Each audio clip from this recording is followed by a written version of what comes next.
Good evening, everyone. I'm Andy Thayer, co-founder of the Gay Liberation Network, one of the several organizations which is sponsoring this event here. And I might add that there are literally dozens upon dozens of cities around the country that are having vigils and protests and press conferences like this here today.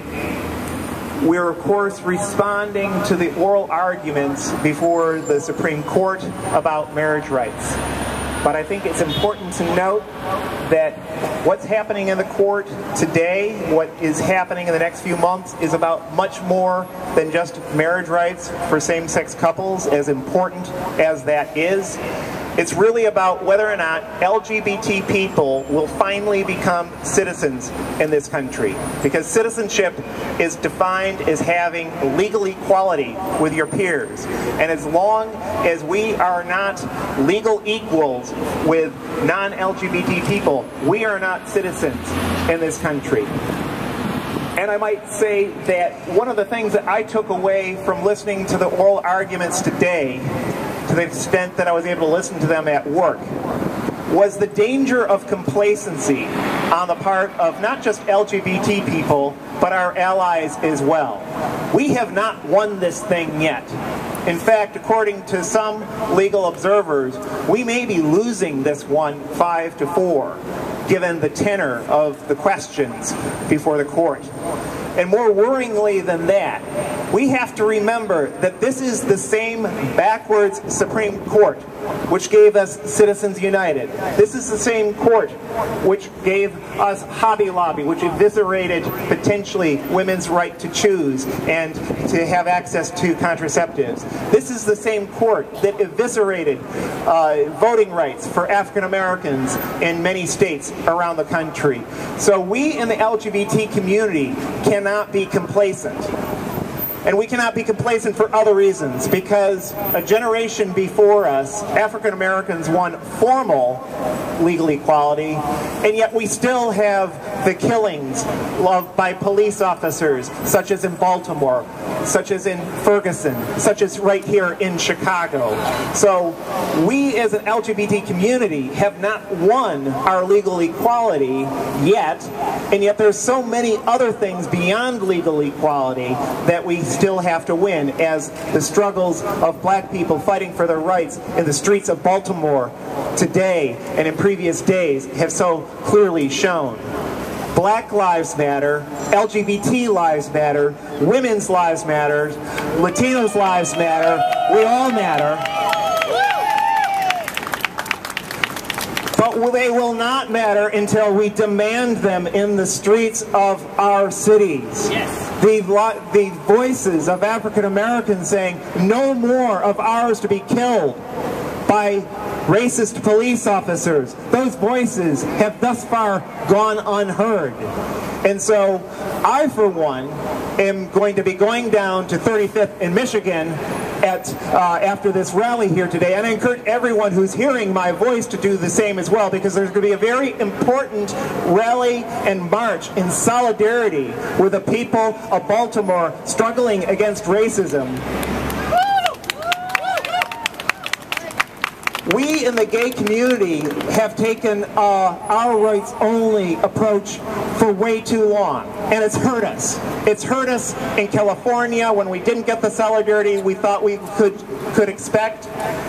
And I lay that right at the doorstep, frankly, of so many white people in our LGBT community, because until we start treating everyone's lives, everyone's rights as important, we have no right to expect other people to respect our lives and our rights as well.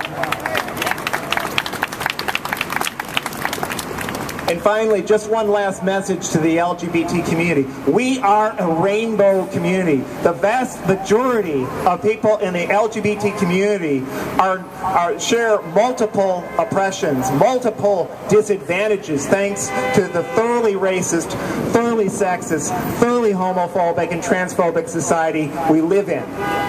Until we stand in solidarity with all our brothers and sisters, regardless of their backgrounds, when they're facing hate and oppression, we are not deserving of the support and civil rights that we think are our due as people who grew up in this country and people who moved to this country.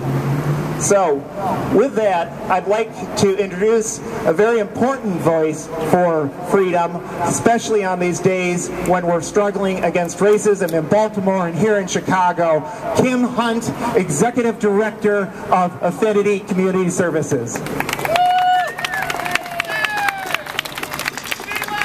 Thank you, Andy. So this morning I was scheduled to call in to WVON Radio, black radio station here in Chicago. And I was supposed to talk about the cases before the Supreme Court this morning.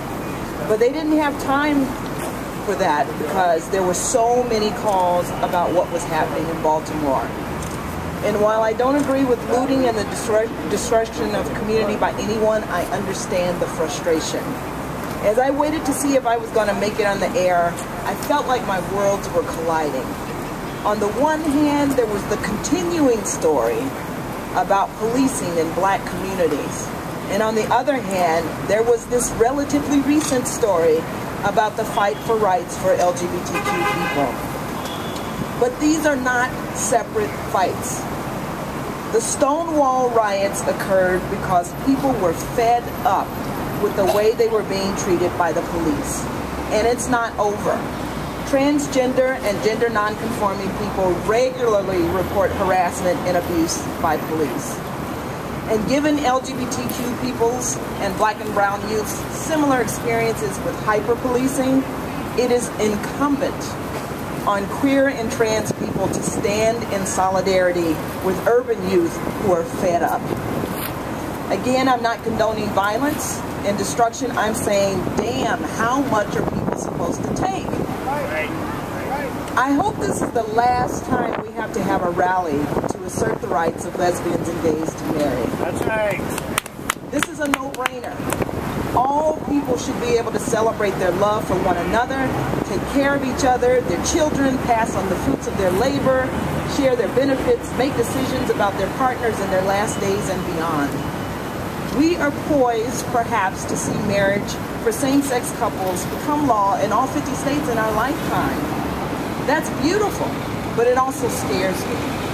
My fear is that many of the people who make donations, come to rallies, and lobby their legislators for marriage will not show up for homeless youth, or sex workers, or people who are HIV positive, or the formerly incarcerated, or substance abusers, or women fighting for reproductive justice rights, or people living in poverty. A Supreme Court decision in our favor does not mean that our work is done.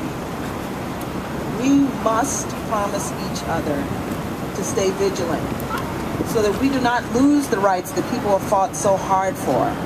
And we must promise each other to be inclusive in the fight for human rights. We are all in this together, and we have a lot more work to do. So I'm going to go to 35th and Michigan too for a little bit before I move on to the next thing, and I hope you will join all of us. Thank you, Andy. Thank you, Kim. Kim Hunt, Affinity Community Services Executive Director. Next, I'd like to call up Brent Holman Gomez. For those of you who do not know Brent, Brent is part of a binational couple and has been struggling to not be separated from his Mexican-born husband. And unfortunately, while many people think that the Defense of Marriage Act is gone, that same-sex couples are safe, that's not true at all. And so Brent is going to tell you a little bit more about the struggle for immigration equality within the LGBT community. Hello, everybody. Immigration. U.S. citizens have the right to sponsor their lovers for immigration to the United States based on having a marriage certificate and the fact that they are considered legal family. Today, the U.S. Supreme Court is hearing cases to bring the ability to get a marriage certificate to all of the rest of the country, or to many other places where currently you have to travel very far in order to get one of those marriage certificates. And so this case, these cases that are tried today have that direct relationship with immigration. But we would be remiss to talk about immigration just with this one direct case that is in front of the Supreme Court right now. I grew up in Indiana. We love to hate it. And when I decided to move to Chicago, where I have enjoyed a much happier existence, I'm confident that physiologically I am a much better person and much healthier as a result of that move. When I did that, I had saved up some money for a few months, and I decided to, figure out a place to live and get a job and move here. And that was my story. My husband came from central Mexico. And after saving up, and after borrowing money, and then after paying some people of nefarious means to get here, and starving for a few days out in the desert, and being hurt, and then relying on homophobic family to finally get to Chicago, and then work for the next couple of years repaying those debts that he had to get here, he is still elated that he got to Chicago. And we're all really happy that he's here, me particularly. The difference between those stories about getting to Chicago is the difference between an open border and that of a closed border. And we know there are many sociological and demographic differences between Indiana and Chicago. We know this. And yet people still defend these closed borders, but this country has gone so far as to build a wall to keep that border closed with Mexico. And this is particularly an LGBT concern because of the need for us to be able to immigrate our lovers. As well as because LGBT people, probably more than the population at large, really have a need to just live wherever they want to feel safe.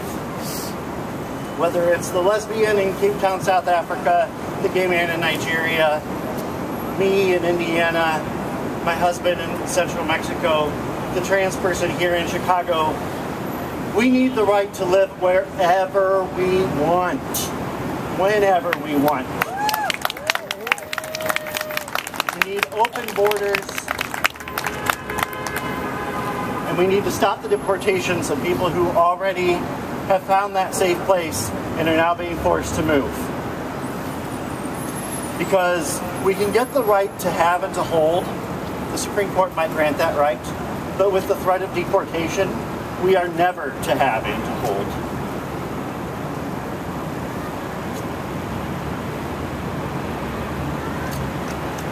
Even with the marriage certificate that I possess, my husband is still under deportation orders.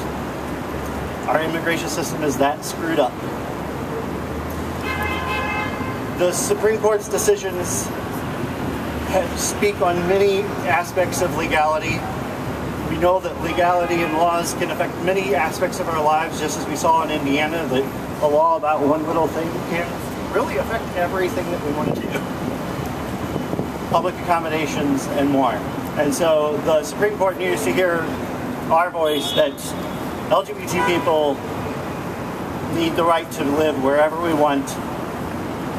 Everyone deserves that right. And so the broadest decisions to bring equal rights to everyone worldwide is the favored outcome. Thank you. Thank you, Brent.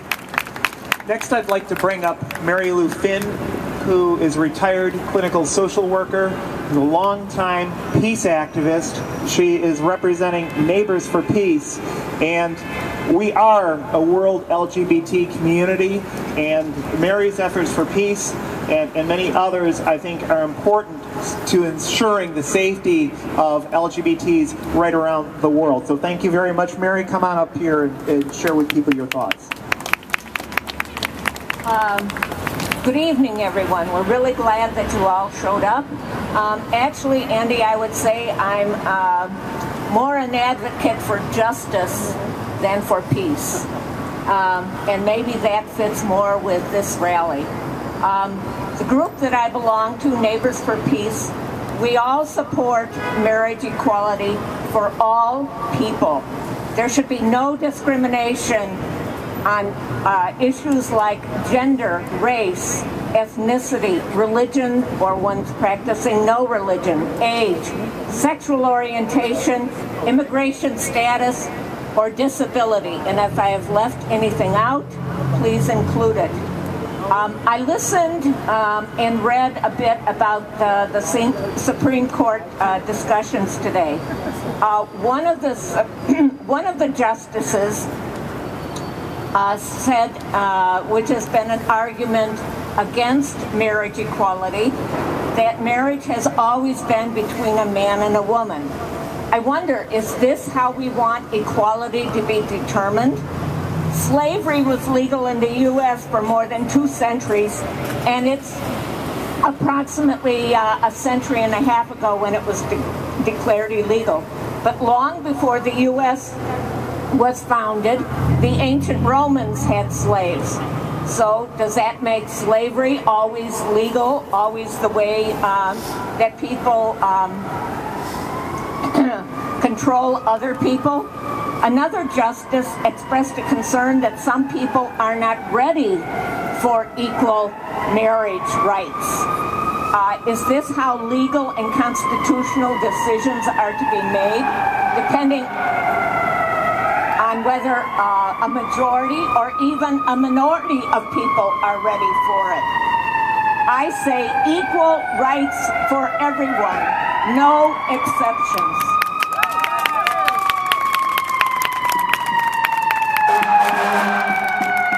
Thank you, Mary Louise.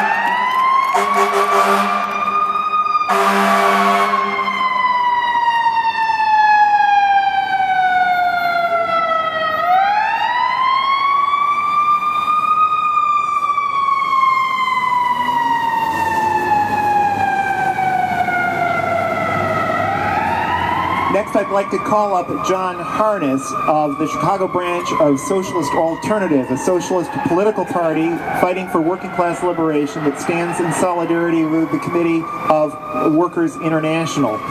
John is an arts and sex educator who lives in Hyde Park. Hello, everybody. Can you hear me? Yes, can you hear me? Are you sure? Can all you beautiful people hear me? Great. I'm here today because I'm here representing Socialist Alternative because I want to make some links for you. He just said that we fight for working class liberation. Did you know that the majority of LGBTQ people in the world are working class? Obviously they are. There are LGBTQ people at every Walmart, at every McDonald's, at every Hardee's that you go into. Socialist Alternative and other groups across the nation are hoping that the entire nation will back the push for a $15 minimum wage, because that is one of the ways, one of the most important ways that we can put money in the pockets of LGBTQ people and bring them out of poverty, bring them out of homelessness, get them adequate health care, etc. I will keep it brief because I want to get to 35th Street. I am here to say that the fight for LGBTQ liberation is the same fight for Black lives. And that it is by taking all of these banners, all of these pride flags, and joining up, that we can begin to build these movements so that it stops being about our sort of small, particular identities, but instead begins to talk about all of ourselves. Black lives matter, trans lives matter. Thank you. Thank you, John. Many people don't know it, but the road to the Religious Freedom Restoration Act in Indiana was paved for by an attack on women's rights, specifically the horrible Hobby Lobby decision, which allowed private businesses to declare a religious affiliation or alleged beliefs as an excuse to discriminate against women's right to choose contraceptives and or abortion. And with that decision a few years ago, then legislators around the country got busy passing the so-called religious rights laws. That's the way they framed it. And that led to the horrible result that we saw in Indiana a few months ago when the governor, surrounded by a bevy of anti-LGBT bigots, passed their state's Religious Freedom Restoration Act, which in turn encouraged private businesses to discriminate against LGBTs. It's important to remember those of you in the LGBT community who are not women, that the attack, this serious attack on LGBT rights was paid for by an attack on women's rights. And so it's incumbent upon people in our community to not just think of our own rights, because if they're not attacking your rights today, they will be probably tomorrow. And that's what the lesson of Hobby Lobby was. That's what the lesson of this same reactionary court's attacks on voting rights for African Americans should be. That's why we cannot be complacent about what decision the court may make on marriage rights coming up in the next few months. Our next speaker is Terry Moon, who is an editor of News and Letters, a longtime member of the women's liberation movement. Let's give it up for Terry, please. Hi. I thought that this was a very important demonstration, as the question of marriage equality faces one of the worst, most reactionary Supreme Courts in decades. A court whose majority right-wing would happily rule in fascism if they could get away with it. It's only demonstrations like this one and a decades-long movement that has brought us to this point. And to me, that movement was not just about the right to love and marry who we please. It was about freedom. It was about making freedom mean something more than it has in the past. It was and is about expanding this idea of freedom to mean freedom to love whom we love and to celebrate that love. The women's liberation movement has been involved in expanding the idea of freedom in that way too, and in many other ways, but in particular for this demonstration, by condemning the practice of forcing girls as young as 8 to marry and protesting arranged marriages. Reactionaries on the Supreme Court, I was very struck the same way Mary was with this ridiculous argument that changing a definition of marriage that's lasted for centuries, as if, you know, they're worried about that, as if that's a good thing. And, you know, marriage, it was just a property relationship. I mean, that's how it began, so people could make sure that their property was passed down. And so the fact, if you're going to look at history, you better start with that. So does that mean that it shouldn't be challenged and changed? Of course not. With that kind of thinking, nothing would ever change. The fact that an idea has lasted for centuries can also mean that it belongs in the dustbin of history. This is a court that is certainly not afraid to change other old ideas and customs. All through the history of commerce up to today, no one confused a corporation with a human being. But our reactionary Supreme Court justices were thrilled to do just that. It is precisely at the time when acceptance of LGBTQ people and same-sex marriages has skyrocketed that a practically fascist backlog has broken out against us. It shows that even a favorable Supreme Court decision isn't the end. This whole rotten society needs to be uprooted, root and branch. That is because, for one reason, the idea of freedom is never complete. It's never finished developing and growing ever richer, and it grows ever richer because people are fighting for their freedom. We're out here today to keep the process going. Thank you. Thank you, Terry. We have 2 more speakers. Then we can do questions if you want, or what have you, or just one-on-ones. Our next speaker is Michael Abuza, who has been a leading activist in the bisexual community here in the Chicagoland area, and was also a speaker at the historic 2013 March on Springfield, which helped win us equal marriage rights, at least in this one state of the 50. Michael Abuza. As a bisexual, I can see things in two different ways. When I'm erased, I begin to see things in three different ways. Because you see, when my gay brothers and sisters are erased from marriage equality, but my straight brothers and sisters have that right because liberty is all about Adam and Eve. When I'm in the church telling people, love is love, and it's much more than about gender and sexual orientation. If we're going to glorify Adam and Eve in the church, let's glorify all adult consenting people, because love is love. That's simple. And I'm here to let you know that bisexuals and transgender people are not just number 3 and number 4 in our community, but we're shoved to number 3 and number 4 all the time.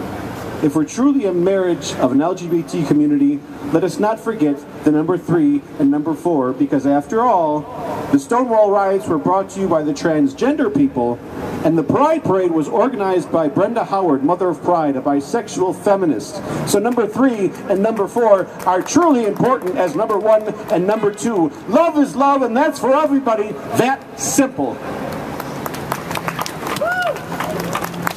Thank you, Michael.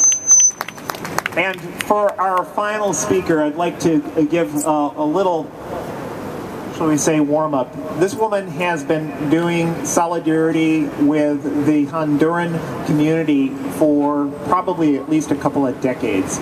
And when the coup in Honduras, supported by the Obama administration, occurred, supported by Hillary Clinton in her post as Secretary of State occurred, she and her fellow organizers continued that important solidarity work in much more difficult circumstances, especially as literally at least 150 LGBTs were murdered in the wake of that coup, along with many campesinos, human rights workers, unionists, and so many others.